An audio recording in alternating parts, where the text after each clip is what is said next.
Hello, I'm Eugene the Teacher. Yesterday I was at Nuke's restaurant waiting on my takeout order when I saw this teenage girl sitting off by the corner, hands folded on her lap, waiting patiently, like, what is she doing there? And then a staff member sat down and started to interview her, and I realized that she was here looking for a job.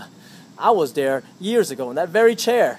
I walked into a Chik-fil-a restaurant with no experience to speak of, nothing to my name. If I walked into the bank, they wouldn't loan me $100.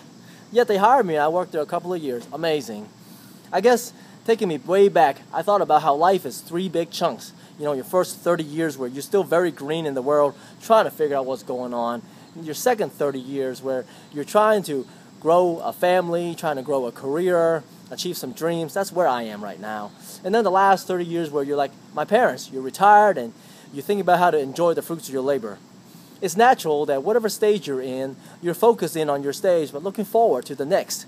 You know, if you're just coming out into the world, surviving day to day, you're looking forward to one day getting to achieve some of those dreams you've always had.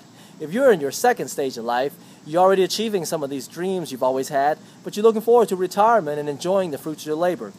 Well, if you're in the last stage of your 30 years, you're enjoying the fruits of your labor, what are you looking forward to? Have you ever considered the possibility of an afterlife? I have, lots of times. The Buddhist Hindu idea is a very cyclical one, where you die, you're reborn or reincarnate into another body again and again, until hopefully you can rise above that cycle of suffering by growing in wisdom, growing in your compassion, and growing in your good deeds to one day enter nirvana or enlightenment. Not totally unlike the Christian Muslim idea of heaven, but ours is a more linear, one-line approach where you're born, you live through life, and you enter an eternal destination of a heaven or hell. I wonder about it a lot because life can't just end and come to nothing. I mean, we've spent all of these years here on earth growing in our wisdom and knowledge, growing in our ability to love and to sacrifice, only to come to an abrupt end and kaput, that's it. I am no more.